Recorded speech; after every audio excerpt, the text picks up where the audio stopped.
আসসালামু আলাইকুম প্রিয় দর্শক, সবাইকে রমজান মুবারক। সবাইকে রমজানের শুভেচ্ছা জানাচ্ছি। সাথে আমাদের সাথে যুক্ত আছেন আমাদের আইকন এবং মুক্তিযোদ্ধা, যিনি হচ্ছে রিয়েল মুক্তিযোদ্ধা, সরাসরি ফিল্ডে মুক্তিযোদ্ধা করা এরকম মানুষ, কোনো ভুয়া মুক্তিযোদ্ধা না। এই টাইপের একজন মানুষকে নিয়ে আসতে পারার জন্য আমাদের চ্যানেলে আমরা ধন্য মনে করছি যে মোস্তফা কামাল ভাই, আপনাকে স্বাগত আমাদের চ্যানেলে।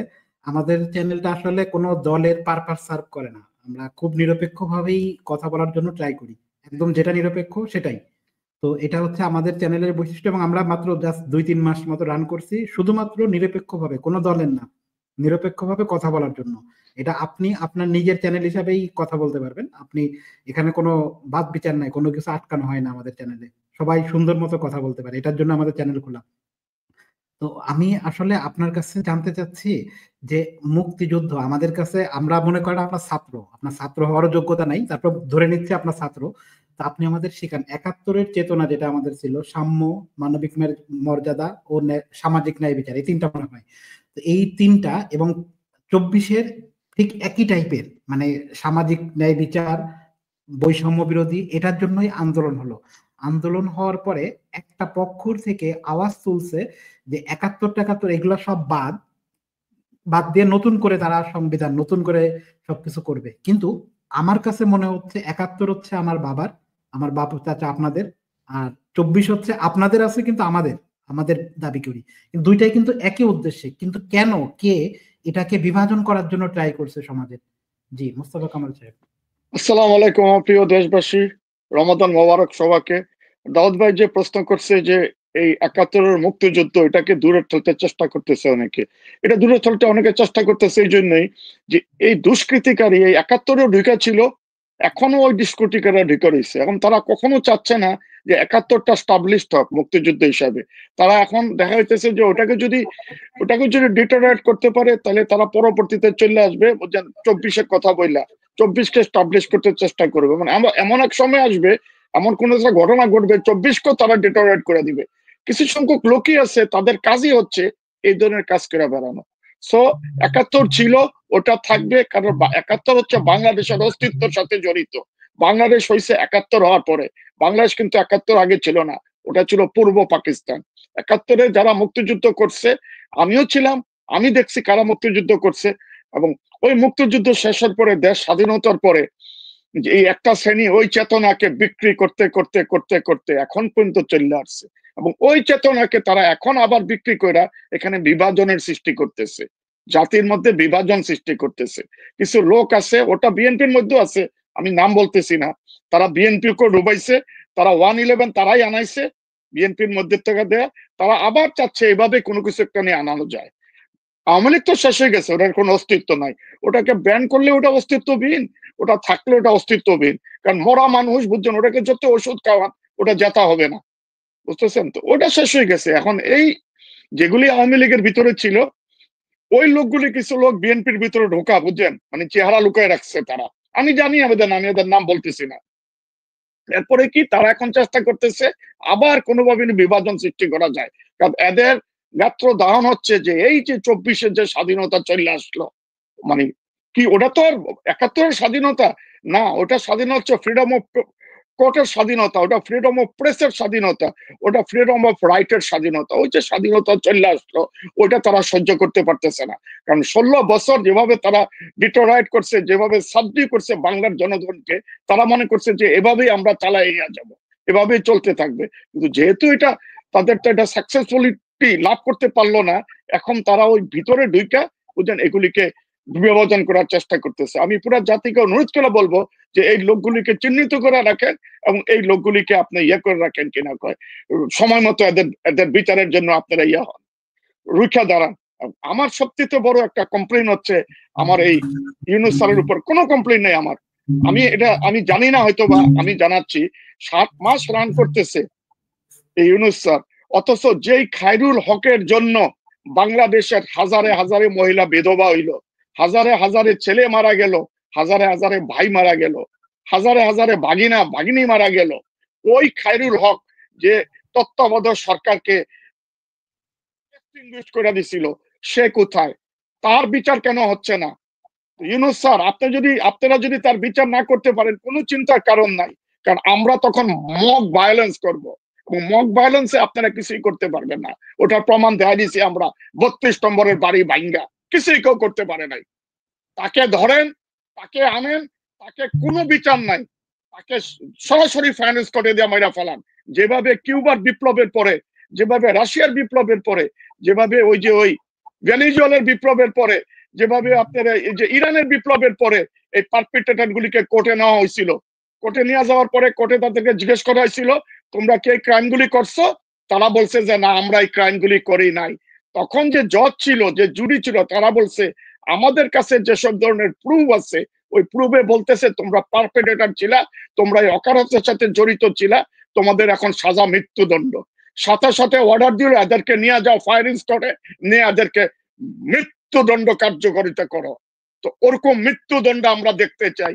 আমার ওইটাও দেখতে চাই যে দেলোয়ার হোসেন সাঈদীকে ভালো মানুষ বাইর করে নিয়ে আসছেন জেলের থেকে, এরপরে তাকে ইঞ্জেকশন পুশ করে ডাক্তার তাকে হত্যা করলো। ওই ডাক্তার কোথায়?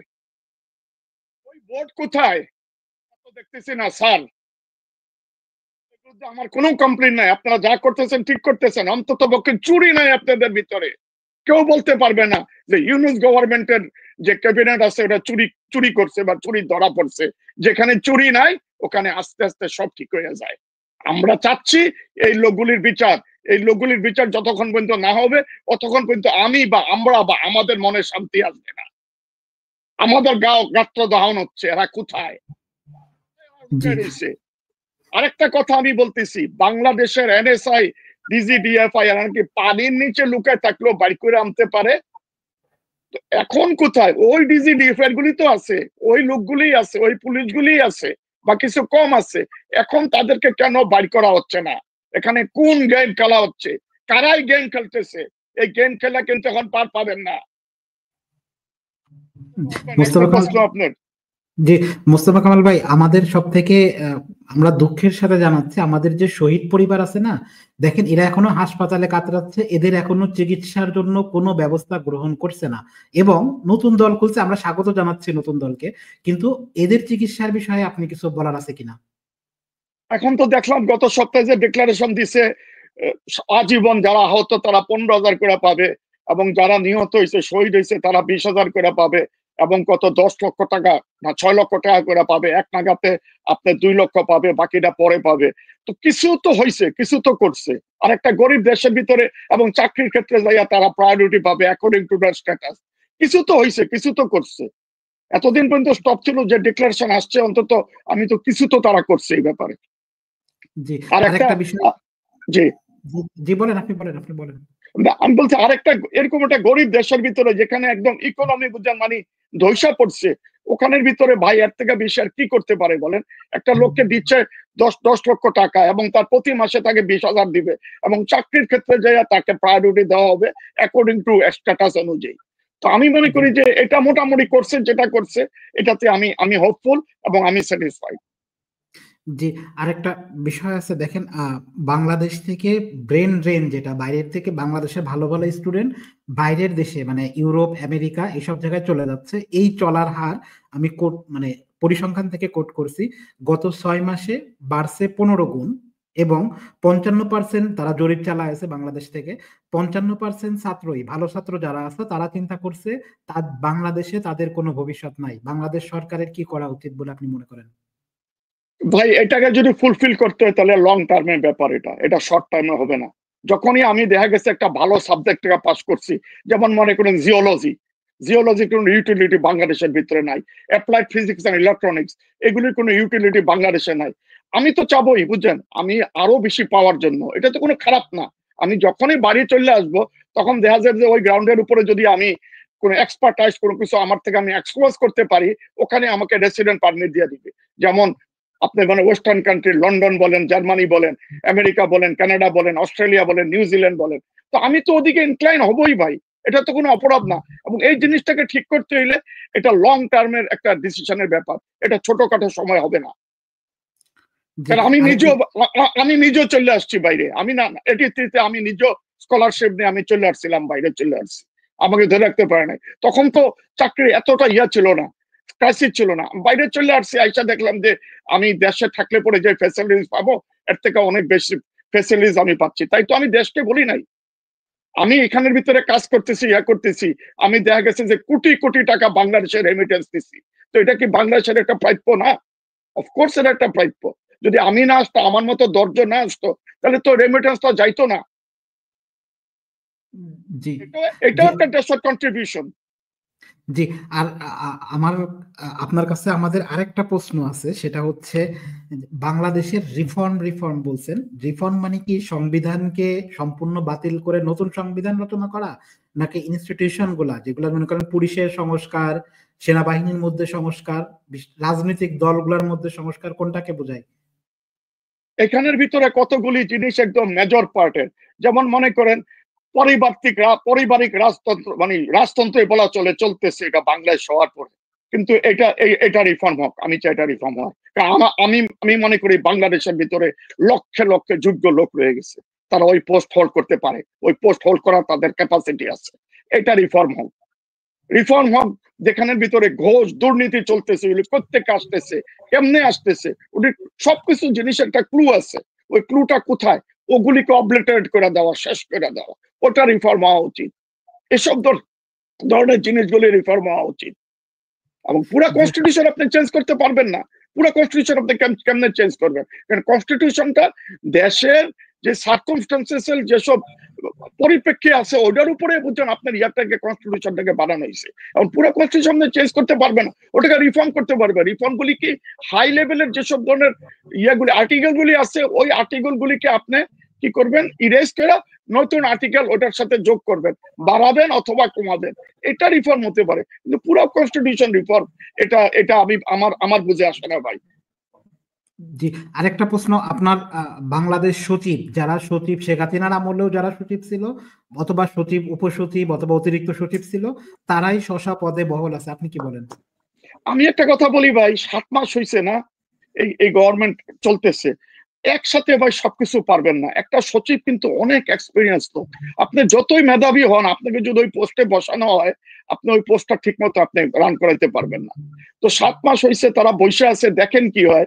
আমি কিন্তু যেসব দেশগুলিতে রেগুলেশন হয়েছে ওই দেশগুলির কথাগুলি আমি খুব বেশি ইয়াতে আনি, এক্সাম্পলের ভিতরে আনি। আপনি মনে করেন ইরানের ভিতরে যখন রেগুলেশনটা হয়েছিল, বুঝছেন, 3 বছর লাগছে, বুঝছেন, এটাকে সুইপ আপ করতে, পুরোপুরি সুইপ আপ করতে পারে নাই, 80% সুইপ আপ করতেছে। তো এই 7 মাসের মাথায় এসে ওআইটি দিল, অনেক পুলিশের নামে ওয়ারেন্ট বাইর করলো, অনেক পুলিশকে চেঞ্জ করতেছে। ভাই এটা আস্তে আস্তে করতে হবে। একটা জিনিসকে বুঝছেন, একটা বিল্ডিং মনে করেন ধসা পড়তেছে, সবটি পিলার যদি একসাথে টান দেন, তো দেখা যায় ওটার ভিতরে যা কিছু আছে সব কলাপস হয়ে যাবে। আস্তে আস্তে আস্তে আস্তে বের করতে হবে। হয়তো আমার কাছে মনে হচ্ছে ব্যাপারটা স্লাগিশ, আসলে ব্যাপারটা স্লাগিশ না। কিছু ডিপ স্টেটের বুঝছেন কিছু ডিসিশন আছে, কিছু অ্যাডভাইস আছে, ওই অনুযায়ী বুঝছেন স্টেট চলে।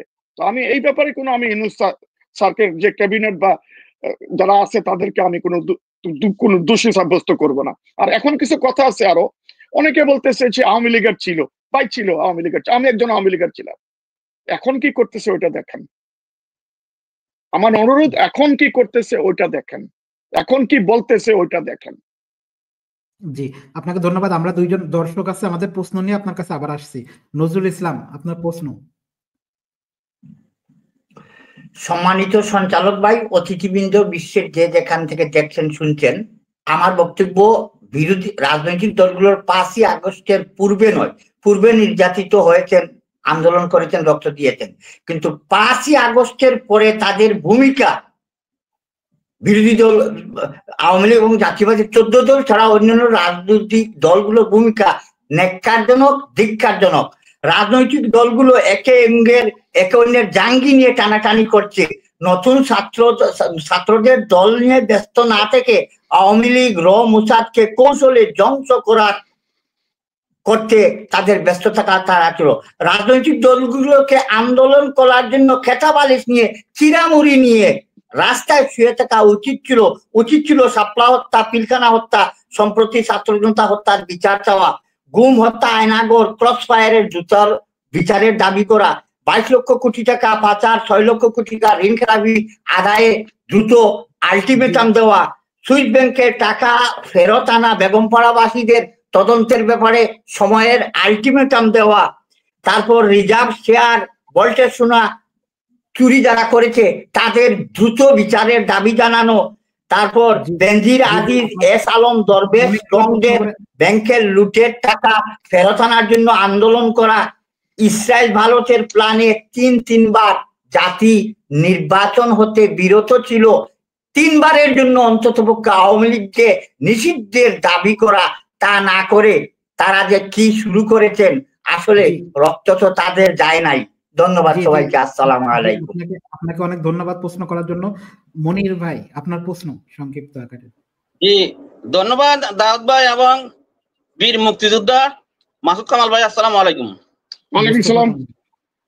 আমাদের যে যুবকরা 5 সালের পরে আমাদের যুবকরা যে একটা দল গঠন করেছে, আমাদের দেশে অনেক দল আছে যারা স্বামী স্ত্রী বাপ ছেলে মিলে দল করেছে, কিছু দল আছে, কিছু দল কালের আবর্তে হারিয়ে গেছে। এখন এই ছেলেরা যে একটা দল গঠন করেছে, সারা বাংলাদেশ সহ সারা বিশ্বের দৃষ্টি আকর্ষণ করেছে। আপনি ভবিষ্যৎ কি মনে করেন এইসব ছেলেদের? আর আরেকটা বিষয় হচ্ছে, আমাদের দেশের রাজনীতিবিদরা ভালো নেতা তৈরি করতে পারেন নাই, বা নেতা তৈরি করার কোনো কারখানা এদের কাছে নাই, বা কোনো নেতাদের তৈরি করবে এরকম কোনো কিছু নাই। বিজনেস রাজনীতিকে এরা বিজনেসে পরিণত করেছে। এখন বিএনপিও সন্ত্রাস চাঁদাবাজি বন্ধ করতে পারে নাই।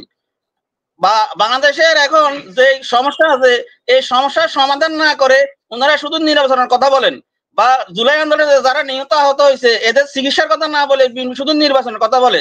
এই বিএনপির ভবিষ্যৎ আপনি কিরকম দেখেন? ধন্যবাদ সবাইকে। আসসালামু আলাইকুম। আরেকজনের প্রশ্ন নিচ্ছে, আরেকজনের প্রশ্ন নিয়ে আপনি একবারে বলেন।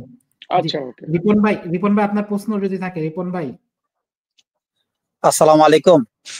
আমার প্রশ্ন প্রত্যেকটি রাজনৈতিক দলের কাছে। ক্লিয়ার হচ্ছে না। জি জি জি বলেন রিপন ভাই, বলেন। আমার প্রশ্নটা হলো প্রত্যেকটি রাজনৈতিক দলের কাছে, যদি প্রত্যেকটি রাজনৈতিক দল বাংলাদেশে ঘোষণা দেয় যে কোনো দুর্নীতিবাদ, চাঁদাবাদ, টেন্ডারবাজি যারাই করে, যে কোনো দলের হোক, তাদেরকে যদি সবাই যদি ঐক্যবদ্ধভাবে এই দেশের জনগণের জন্য যদি চিন্তা করে, তাহলে সকল চাঁদাবাজেরকে, যে কোনো দলের হোক, পুলিশ দিয়ে প্রশাসন দিয়ে তাদেরকে গ্রেপ্তার করা, যদি প্রশাসন তাদেরকে গ্রেপ্তার না করে তাহলে প্রশাসনের বিরুদ্ধে অ্যাকশন নেওয়াটা জরুরি। প্রত্যেকটি রাজনৈতিক দল যদি দেশকে ভালোবাসে, দেশের জনগণকে যদি ভালোবাসে, এই চাঁদাবাজ যারা সন্ত্রাসী কামের সাথে জড়িত সবাইকে গ্রেপ্তার করা, যে কোনো দলের হোক, এই হলো আমার প্রশ্ন। জি জি জি, আপনি দেখতে থাকেন ইনশাল্লাহ।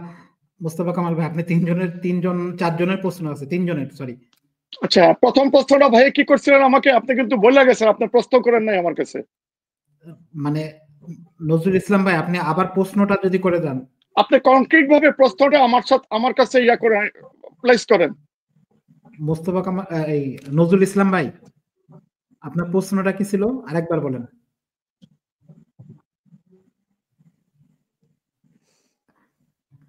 আচ্ছা, উনি মনে হয় শুনতে পাচ্ছে না। মনির ভাই, আপনার প্রশ্ন। ওনারটা আমি বুঝতে পারছি, নতুন দল সম্বন্ধে ওনার বলছে নতুন দল।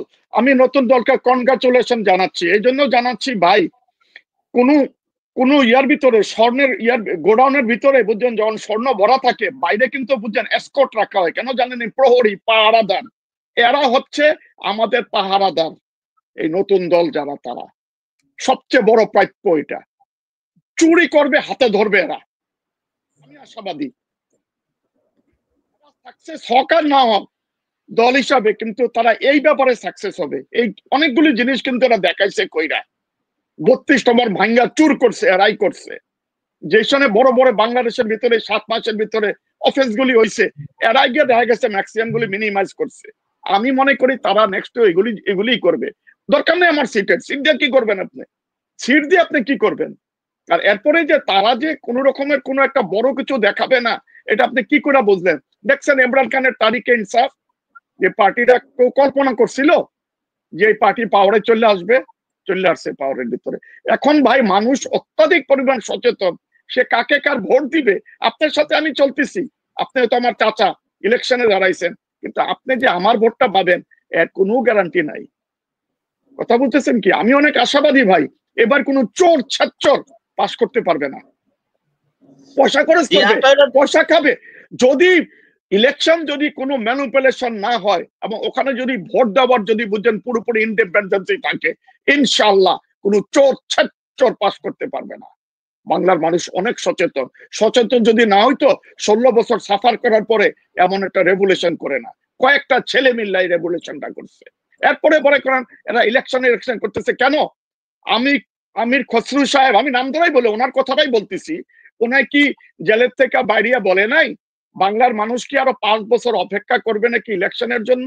তুমি তখন 5 বছরের কথা তোমার মুখ দিয়ে আনতে পারলা, এখন কেন তুমি তোমার মুখ দিয়ে 5 বছর আনো না? আর তুমি তো জেলে গেছিলা, তুমি হাজারে কোটি টাকা তুমি তোমার বাংলাদেশ থেকে হাসিনার থেকে তুমি করেছো, ঋণের স্যাংশন করেছো। তো তোমাদেরকে তো আমি বিশ্বাস করি না, আমরা বিশ্বাস করি না। এরপরে আছে আর একজন টুকু, এই যে বিভাজন করতে চেষ্টা করতেছে মুক্তিযোদ্ধার দিয়া, বুঝছেন? সে কি মুক্তিযোদ্ধা ছিল নাকি? সে তো একটা বড় ক্রিমিনাল। সে একটা, আমি তাকে দেখছি শেখ কামালের সাথে সে বাম দিকে বসে থাকতো শটগান নিয়ে, শেখ কামালের জিবে, আর ওই জিপ চলতো। তারা এখন কি করে? মুক্তিযুদ্ধকে ৭১ তো জামাত মুক্তিযুদ্ধ, তো জামাত কি করছে? তুমি করছো নি মুক্তিযুদ্ধ? তুমি তো করো নাই। তো তোমার দুঃখ কি নিয়া? তুমি একবার জাতীয় পার্টি করো, একবার আওয়ামী লীগের বুঝছেন চাটুকার হও, এখন তুমি আবার বিএনপিতে ঢুকছো। তুমি কি করছো? তো ভাই এসব লোকগুলিকে চিহ্নিত করে রাখেন, সময় আসতেছে কোন রকম কোনো যদি জাজমেন্ট না আসে এরা মব ভায়োলেন্সে পড়ে যাবে। এখন বাংলাদেশে মব ভায়োলেন্স করতে কেউ চিন্তা করবে না। আর পৃথিবীর ভিতরে কি জানেননি, মব ভায়োলেন্স যখন কোনোখানে হয় না, ওটার কোনোখানে কোনো বিচার নাই, কোনোখানে পৃথিবীর ভিতরে কোনো বিচার নাই। মব ভায়োলেন্সে যখন কাউকে মারা হয়, মব জাস্টিস না, ওটা মব ভায়োলেন্স। জি জি, মোস্তফা কামাল, আমাদের আরেকজন দর্শক আছে, আমাদের মামুন ভাই, আপনার যদি প্রশ্ন থাকে।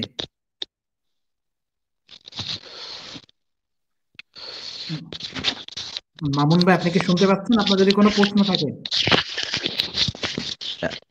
হ্যাঁ দাউদ ভাই, আসসালামু আলাইকুম। একটু ভাই পরে করি, এই একটু খাচ্ছি তো ভাই, একটু সামান্য একটু পরে। আচ্ছা ঠিক আছে। মোস্তফা কামাল ভাই, আমার কিছু প্রশ্ন আছে, আমরা আসলে জানতে চাচ্ছি।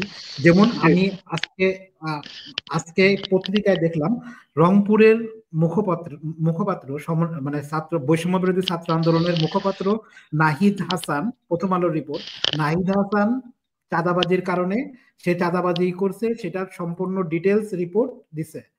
দ্বিতীয়ত আরেকটা হচ্ছে এনসিপি নতুন যে দল, সেটা খরচের উৎস সম্পর্কে প্রশ্ন উঠছে সামাজিক যোগাযোগ মাধ্যমে। আমি কিন্তু বিরোধী না, আমি যেগুলা প্রশ্ন আরেকটা হচ্ছে সরকারি যেই ওদের যেই হয়েছে, ওই যে এনসিপির যেই অনুষ্ঠানটা হয়েছে, ওখানে সরকারির আয়োজনে বাস দেওয়া হয়েছে, সরকার নিজে আয়োজন করছে বাসের জন্য। তো বাসের জন্য আয়োজন করছে, সেখানে সচিবকে বলা হচ্ছে বাস অ্যাকুইজিশন করার জন্য, এবং যেই বাসগুলো অ্যাকুইজিশন করা হয়েছে তাদের তেলের যে টাকাটা, এই টাকাটাও পর্যন্ত দেয়নি। এবং আরেকটা সন্ধ্যার দিকে আরেকটা রিপোর্ট আসছে, সেটা হচ্ছে বিভিন্ন হাসপাতালে সমন্বয়ক যে ওই পার্টির তিনজনের মধ্যে একজন ছাত্র, তিনজনের মধ্যে একজন সরাসরি ফোন দিয়ে সেনাবাহিনীর একজন সদস্যকে হুমকি দিচ্ছেন এবং খুব খারাপ ভাষায় ব্যবহার করছেন। আপনি কি বলবেন? আচ্ছা, প্রথম প্রশ্ন হচ্ছে আপনার যে চাঁদাবাজি ধরা পড়ছে না, সমনম্বরের একজন, ঠিক না? জি জি।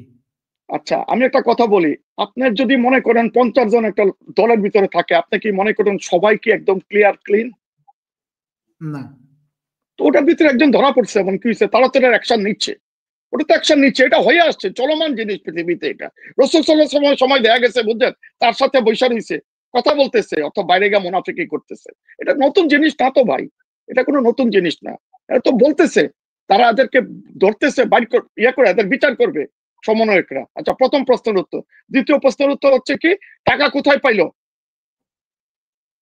এই পার্টি? আচ্ছা, টাকা কোথায় পেলো? ইউএস এইড ঢোকে না $29 মিলিয়ন রিস্টোরেশনের জন্য। এই টাকাগুলি কোথায়? আর এই টাকাগুলি যদি এদেরকে দেওয়াই হয়, তাহলে এটা কার কি বলার আছে? আমি জিজ্ঞেস করি, বিএনপি কি বলার আছে? আর ওই যে অন্যান্য পার্টির কি বলার আছে? এদের বলার কি এরা পায় না, এই জন্য ভাগে পায় না এই কারণে? আমার টাকা আমি কাকে দিব, এটাকে আপনাকে জিজ্ঞেস করে দিতে হবে না। আপনাকে জিজ্ঞেস করে আমার টাকা আপনাকে দিতে হবে না, আমার টাকা আমি কাকে দিব আমি বুঝা দিব এটা। আর তৃতীয়ত কি, তেলের পয়সা দেয় নাই হতো ভাই, 3 দিন 4 দিন হয়েছে, দিব নাই কথা বলে নাই, দেয় নাই, দিচ্ছে আস্তে আস্তে। দেখেন কি হয় সপ্তাহের ভিতরে। একটা বিল ক্লিয়ার হয়ে আসতে তো কয়েক সপ্তাহ লেগে দিতে পারে। চতুর্থ প্রশ্ন কি ভাই আপনার? চতুর্থ প্রশ্ন, সরকারি খরচে বাস, সরকারি ওটা তো চাপে বাস আমি সচিবদের। আমি তো এটা বলে সরকারি খরচ তো না, হয়তো একটা বিল উঠাইছে, তারা বলছে বিলটা আমি দিয়ে দিব। গভর্নমেন্ট এসে বলতে পারে না যে ভাই আপনি আমার একটু হেল্প করেন এই ব্যাপারটাতে, আপনার যে বিলটা আসতেছে আমরা দিচ্ছি ওটা। ওটা তো কোনো চুরি চামারি না। ওটা চুরি চামারি যেটার কোনো নথিপত্র থাকবে না, যেটা কেউ জানবে না, যেটা তলে তলে হবে, ওটা হবে চুরি। এটা তো চুরি না। একটা কথা বলি ভাই, মনে রাখবেন সবসময়, অক্টোপাসের হাত থাকে 8টা, হাসিনার হাত কিন্তু ছিল 16টা। পৃথিবীর ভিতরে এরকম মহিলা স্বৈরাচার আর আসবে না, তাকে কিন্তু শেষ করে দিছে এই কয়েকদিনের বিপ্লবে, বুঝছেন? আপনারা কেউ মনে করেন না যে ওই এসব ধরনের কথা একজনের নামে একজন স্ক্যান্ডাল রটাইয়া ওই এই কথা বললা ওই কথা বললা এখন বাংলাদেশের মানুষদেরকে এই জিনজিকে আপনি ডিটারাইট করবেন, তাদেরকে আন্ডারমাইন করবেন, there is no way to do it. সাবধান, ওই দিন চলে গেছে। ওটা 71-এর মেন্টালিটি না, ওটা 90-এর মেন্টালিটি না, ওটা হাসিনা 2009-এর মেন্টালিটি না। দেখছেন কি করছিল আপনার হাসিনা? 22 কিলোমিটার জায়গা ছেড়ে দিবে কি ইয়ার জন্য, বিএসএফ এর জন্য, প্রত্যেকটা বর্ডার এরিয়া থেকে। জিনিসটা কিন্তু অ্যাপ্রুভ হয়ে গেছিল লিগে কোর্ট থেকে। এই অ্যাপ্রুভালটা কোন জাস্টিস দিছিল তার চেহারা দেখতে চাই। ওই লোকজন ওডির কথা কবে না, ছাত্র জনতা করতে তেলের টাকা পাইছে, ওটা চিন্তা করার তোর কোনো দরকার নাই। তোরে কইছি না বেড়া 29 বিলিয়ন টাকা ঢুকছে, তোর বাপে দিছে টাকা। আমেরিকার বাপ আছে না, তোর বাপে টাকা দিছে। সেই ব্যাপারে আমার টাকা আমি কারে দেবো?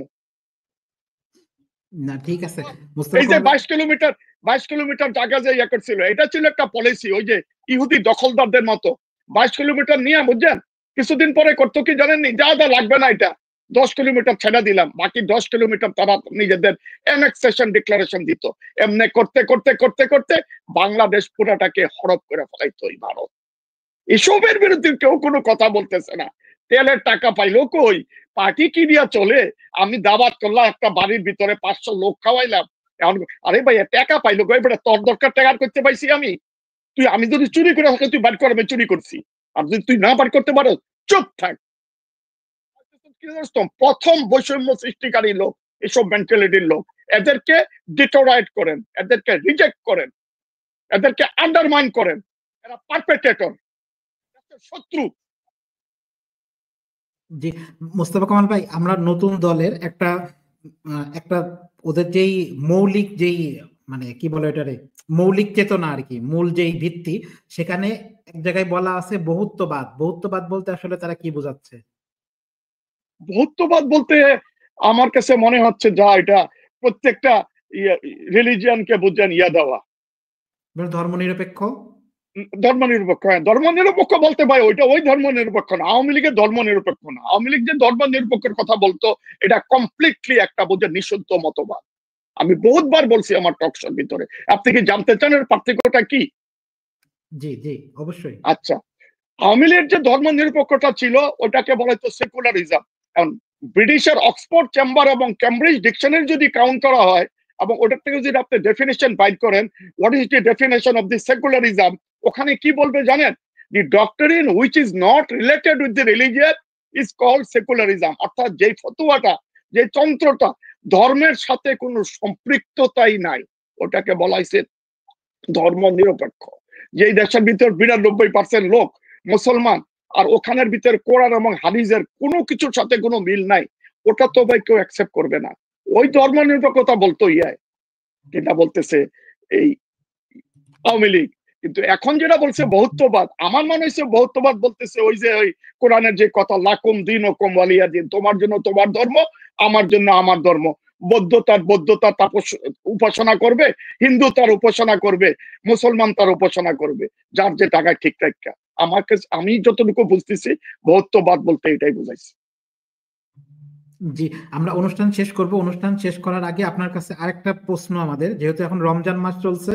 ও আচ্ছা, মামুন ভাই আপনার প্রশ্নটা করা হয়নি, আপনি প্রশ্নটা করে নেন, তারপর আমিও প্রশ্ন করব। জি মামুন ভাই। হ্যাঁ ভাই, 1 মিনিট সময় দেন আমাকে। কামাল স্যার উনি অবশ্যই একজন ধার্মিক মানুষ, ওনার মধ্যে দেশপ্রেম দেখছি, ওনাকে ধন্যবাদ। সবাইকে সালাম জানিয়ে মাহে রমজানের শুভেচ্ছা জানিয়ে শুরু করছি। দাউদ ভাই দেখেন, আমরা একটা দীর্ঘদিন ফেসিবাদী সরকার ছিলাম, এখানে ছাত্র জনতার বিপ্লবের মাধ্যমে একটা ফেসিবাদী সরকারকে হটাইছি। এটা আমাদের একটা চিরদিনের কাম্য ছিল, এটা আমাদের জন্য ফরজে একটা আইন ছিল, অবশ্যই বাধ্যতামূলক ছিল। ছাত্র জনতা এই 36 দিনের আন্দোলনের মাথায় যে একটা ভূমিকা পালন করছে, এই ক্রেডিট টোটালে ছাত্রদের, আমি এটা স্বীকার করি। কিন্তু এই পরবর্তী সময়ে তারা যে একটা রাজনৈতিক দল গঠন করলো, এখানে আমার কামাল স্যারের সাথে একটু দ্বিমত আমি মনে করি।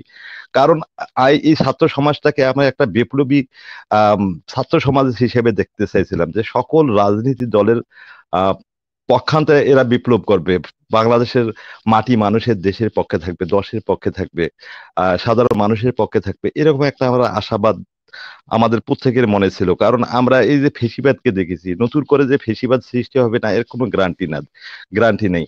কারণ এই যে অলরেডি বিএনপি চাঁদাবাজ, এই ধর্মনিরপেক্ষবাদের যে দোয়াইগুলান দিচ্ছে, তারা তো ধর্মের ওই অনেকগুলেন এখন বিএনপি দেখবেন যে আমরা এখানে 92% মানুষ ধর্মের প্রতি আগ্রহী, এবং ধর্ম আমাদের মধ্যে চিরস্থায়ী থাকে। আমরা ধর্মকে লালন করি, পালন করি এবং বিশ্বাস করি। আজকে তারাবির নামাজ পড়লাম, ফজরের নামাজ পড়বো, এটা তো আমাদের একটা কৃষ্টি কালচার, সংস্কৃতি, সভ্যতা আমরা মনে করি। ধর্মটা আমাদের একটা লালন, এটা আমার মনের একটা পালন। এটাকে আজকে বিএনপি এরা একইভাবে আওয়ামী লীগের মতো কথা বলতেছে। এখানে একটা বিপ্লবী যদি ছাত্র সমাজ থাকতো, আমাদের কতই না উপকার হতো। কিন্তু সেখান থেকে তারা একটা যে দল গঠন করলো, এখানে আমি একটু দ্বিমত পোষণ করি। কারণ বাংলাদেশের একটা নিজস্ব কৃষ্টি কালচার, সংস্কৃতি আছে। এখনো বড় বড় দলগুলোকে যেখানে ডিনাই করতেছে এই ছোট্ট দল, আমি তো একটা প্রত্যন্ত অঞ্চলে বসবাস করি, এখানে ছাত্র সমন্বয়কে এরা এটাই জানে না, অনেকেই জানে না। তা কামাল স্যার, এ প্রসঙ্গে আপনি কি বলবেন? তারা তো নির্বাচিত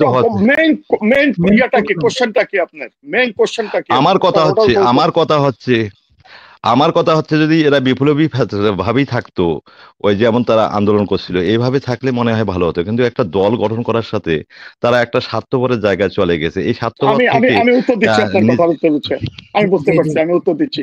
ভাই, আপনি মনে করেন পুলিশের আইজি একজন না, আপনি কিন্তু অনেক অ্যাক্টিভিটি, ভালো ভালো অ্যাক্টিভিটিস করছেন। আপনার যদি ওর র্যাঙ্কটা চলে যায়, আপনি রিটায়ারমেন্টে চলে যান, আপনার কথা কেউ শুনবে? আপনার অর্ডার কেউ শুনবে? আপনি কি ওটাকে অ্যাপ্লিকেট করাতে পারবেন না। এখন তারা যদি একটা রাজনৈতিক দল না করে, তারা তো ছিটকে পড়বে, তারা বিচ্ছিন্ন হয়ে যাবে, তাদের কথা কে শুনবে? এখন তারা একটা প্ল্যাটফর্মে চলে আসছে। ওখান থেকে যখন আমার কথা একটা সিটও যদি পায়, তাদের একটা প্ল্যাটফর্ম আছে, কি তাদের একটা পার্টি আছে, ওই পার্টির থেকে তারা একাত্মবোধ করে, বুঝছেন, আপনি ইউনাইটেড ভাবে, বুঝছেন, একটা প্রোটেস্ট করতে পারবে। কিন্তু তারা যদি ওইখানে পড়ে থাকতো, কেউ আমার কথা শুনতো না, বলতো কি, তুমি কে, হু আর ইউ, তুমি বলার কে?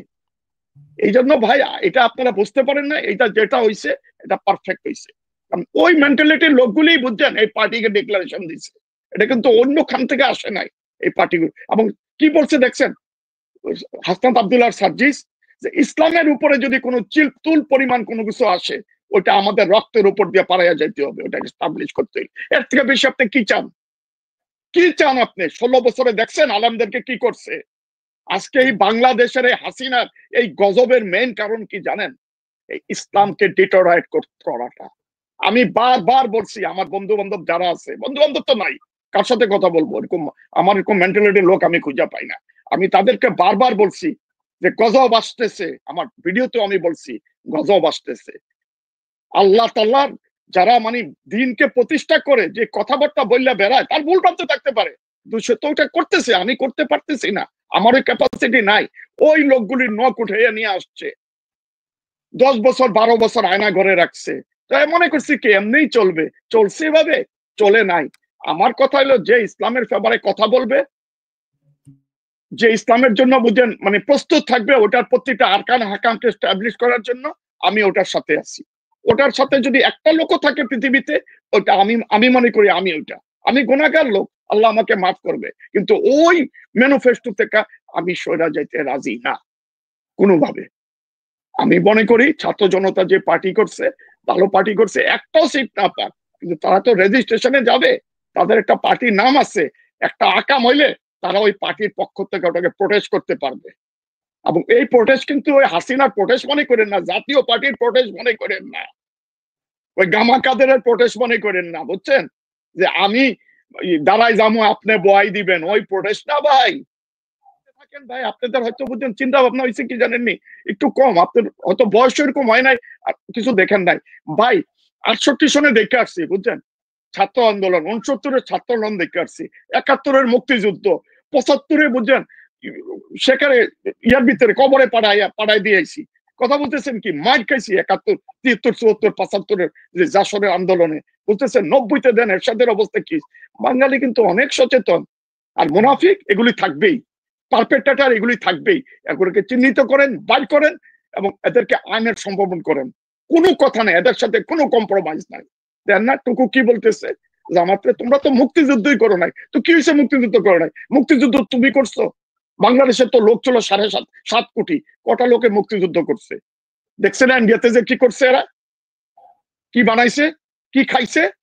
কথা বললো না টুকু, তুমি কথা বললো না, তুমি চুপ করে বসে থাকো টুকু, তোমার অনেক বয়স হয়ে গেছে, তুমি রিটায়ার্ড করো, বানাইছো ওগুলি খাও। স্যার, আপনার সঙ্গে আমি সহমত পোষণ করতেছি, কিন্তু আমার পাশাপাশি একটা প্রশ্ন হচ্ছে, এই ছাত্র সমন্বয়করা কি একটা নিজস্ব দল গঠন করতে পারবে? এরা তো আবার অনেকগুলো দলে বিভক্ত আছে, যেমন ছাত্র দল আছে, ছাত্র শিবির আছে, এদের মধ্যে থেকে তো আবার বিভক্ত আছে। জি মামুন ভাই, আমরা প্রশ্ন পাইছি, উনি প্রশ্ন, আপনার প্রশ্ন উত্তর দিচ্ছে, আমরা প্রশ্ন এখন আর নিচ্ছি না। আমার শেষ প্রশ্ন মোস্তফা কামাল ভাই, যেহেতু এখন রমজান মাস চলছে, তো আমি নিজে রোজা মুখে আছি ভাই। হ্যাঁ জি জি, রমজানের ফজিলাত সম্পর্কে এবং রমজানের কি কি, আমাদের কোন কোন দিক থেকে বেঁচে থাকলে রোজাটা ভালো হবে, শুধু উপবাস থাকলেই রোজা হয় না, কি কি ভাবে ভালো করা যায়, এটা সম্পর্কে কিছু বললাম, অনুষ্ঠান শেষ করব। সবচেয়ে বেশি আপনি যে খাওয়াটা খেয়ে রোজা রাখলেন, এটা হালাল হইতে হবে। হালাল বলতে কিন্তু গরুর গোস্ত না, এই গরুর গোস্তটা কিনে আনছেন, এটাকে হালাল টাকা দিয়ে আনছেন কিনা, এটা হচ্ছে সবচেয়ে বড় ফজিলত রমজানের। আর এরপরে যেসব ধরনের ব্যান্ডেজ গুলি আছে এগুলি তো সবাই জানে, তারাবি পড়া, একটা আপনি যদি নফল করেন ওটা সুন্নত হয়ে যায়, সুন্নত করলে ফরজ হয়ে যায়, ফরজ যে কত গুণ ওটা আল্লাহ তাআলাই ভালো জানে। তো সবচেয়ে প্রথমে আমাকে দেখতে হবে আমি যে খাওয়াটা পেটে ঢুকাইলাম, whether it is lawful or unlawful, এটা আমাকে চিন্তা করতে হবে। এটাও যদি আনলফুল হয় তাহলে ভাই রোজার ফজিলত কেমনে আসবে ভাই, এটা আমার চিন্তা আসে না। I have no idea all that, আমার কোনো চিন্তার ভিতরে ওটা আসে না ভাই। এটাই হচ্ছে বড় ফজিলত। যেটাই করবেন, যেটাই খাবেন, চিন্তা করবেন যে যা খাচ্ছি এটাকে হালাল টাকার খাচ্ছি নাকি। আর যদি হালাল টাকা না থাকে খায়েন না, পানি খেয়ে রোজা রেখে ফেলেন, কি হয় ভাই? কত ঘন্টা, 10 ঘন্টা, 11 ঘন্টা, 12 ঘন্টা, কিচ্ছু হয় না। জি, আল্লাহ দেওয়া পানি, এটার উপর কেউ কোনো হালাল হারামের কোনো প্রশ্ন আসে না পানির উপরে, বুঝছেন? ওটা খেয়ে রেখে ফেলেন ভাই। আমার এটা অনুরোধ ভাই, এটা বুঝছেন সবার কাছে, এটাই তাকওয়া, এটাই সবচেয়ে বড় রমজানের তাকওয়া। জি মোস্তফা কামাল ভাই, আমাদের সর্বশেষ প্রশ্ন, যেটা দিয়ে আমরা শেষ করতে চাচ্ছি অনুষ্ঠান, আমাদের আর বেশি সময় নেব না আপনার। তো প্রশ্ন হচ্ছে, বাংলাদেশে এখন দেখছি একটা সাংঘর্ষিক অবস্থায় চলে গেছে বিএনপি এবং অন্যান্য দল, এর মধ্যে কারণটা কি? কেউ স্থানীয় সরকার আগে চাচ্ছে, কেউ এমপি ইলেকশন আগে চাচ্ছে, আর আমরা চাচ্ছি, আমরা যারা সাধারণ জনতা, যারা গরিব মানুষ, তারা চাচ্ছি সব ইলেকশন একবারে হয়ে যাক। আপনি কি মনে করেন? আপনি যেটা বলছেন তৃতীয়টা, ওইটাই আমি ওটার সাথে আমি একমত। কারণ আপনি বলতেছেন আগে স্থানীয় হোক, আরেকজনে বলছে আগে পার্লামেন্টারি হোক।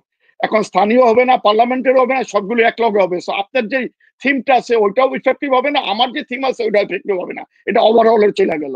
আপনি যেটা থার্ডটা যে ইয়ে করছেন, যে চয়েস দিচ্ছেন, থার্ড চয়েসের সাথে আমি একমত। জি, আমরা অনুষ্ঠান শেষ করছি। মোস্তফা কামাল, আপনাকে অনেক ধন্যবাদ, অনেক সুন্দর কথা বলছেন। আমরা ইনশাআল্লাহ প্রতি শনিবার আপনাকে স্পেশাল একটা অনুষ্ঠান করবেন আপনি আমাদের জন্য, যা শিক্ষণীয়, ইনশাআল্লাহ। হ্যাঁ, যেটা সত্য সেটা সবার জানা উচিত। যেমন আপনি দেখেন, আপনার পরিবার হচ্ছে মুক্তিযুদ্ধে মানে হতাহত হয়েছে, আপনার বোনের বিষয় আমরা জানি। আপনি জানেন আমি ওপেনলি বলছি এই কথা, আমি কিন্তু রাগ ঢাক লজ্জা শরম ছেড়ে দিয়া বলছি। আমি কেন বলছি জানেন? এই জন্য বলছি যাতে কেউ কোনো কথা না বলতে পারে, বুঝছেন, যে আমি বোধহয় কোন একজন পারপেট্রেটর অথবা আমি বোধহয় কেউ দালাল, এই কথা যাতে কেউ না বলতে পারে। আমি কোনো পার্টি করি না, আমি কোনো পার্টির দালাল না। আমি কার দালাল জানেন? আমি আল্লাহ সুবহানাহু ওয়া তাআলার দালাল। আমি আল্লাহ সুবহানাহু ওয়া তাআলার দালাল। কেউ যদি বলে দালালি করো, কার? বলে আল্লাহর দালালি করি আমি। জি জি, আমরা হচ্ছে অনুষ্ঠান শেষ করব। ওইটাই হচ্ছে আমাদের চ্যানেলেরও একই বৈশিষ্ট্য, আমরা কোনো কোনো দলের দালালি করি না, নতুন পুরাতন যেই দল আসুক আমাদের সবাইকে আমরা কনগ্রাচুলেট করি, সবাইকে স্বাগত জানাই, এটাই আমাদের ধর্ম, এটাই আমাদের নীতি। এবং আমরা মোস্তফা কামাল ভাই, আপনি ইনশাল্লাহ এর পরের আরেকটা অনুষ্ঠান আমরা করব, সেটা হচ্ছে আসলে মুক্তিযুদ্ধ কিভাবে হয়েছিল, সেটার আসলে কি বিষয় ছিল, আপনারা কিভাবে যুদ্ধ করছেন, মানে এর সব বিষয় নিয়ে আমরা একটা অনুষ্ঠান করবো। এটা আসলে আমাদের অনেকে দলীয় ভাবে উপস্থাপন করার কারণে এটাকে ফুল বিকৃত করে ফেলছে, যে কারণে আপনাদের ভয়েসটা আমরা চাচ্ছি, যে যেটা রিয়েল তথ্য সেটা আপনারা দেবেন। এর পরের অনুষ্ঠানটা আমরা ওইটা নিয়ে করব ইনশাআল্লাহ। ওকে ওকে, আসসালামু আলাইকুম। আসসালামু আলাইকুম, সবাই ভালো থাকেন, শুভরাত্রি, আল্লাহ হাফেজ।